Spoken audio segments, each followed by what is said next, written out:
আসসালামু আলাইকুম গাইস। আবা থেকে মক্কার উদ্দেশ্যে রওনা দেওয়ার মুহূর্তে গাড়িটা থামিয়ে এই লোকটা খুব ভালো লাগলো। আল্লাহ সুবহানাহু ওয়া তাআলা হাবিবের সেই তায়েব শহর, সেই শহরের এই হাজার হাজার মিটার পাহাড়ের উপরে ওঠার জন্য যে রাস্তাটা কীভাবে তৈরি করেছে, আমাদের তো আল্লাহ সুবহানাহু ওয়া তাআলা সরাসরি চর্ম চোখে দেখার সৌভাগ্য করে দিয়েছে। ভিডিও করার উদ্দেশ্য আমার হিতাকাঙ্ক্ষী যারা আছে তারা ভিডিওর মাধ্যমে যেন দেখতে পারে,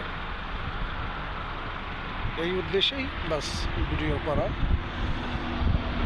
দেখুন এখানে পর্যটক আছে আরও, তারাও দেখতেছে আমাদের মতো। এই দেখুন পাহাড়, ওই উঁচু পাহাড়ের উপরে মল।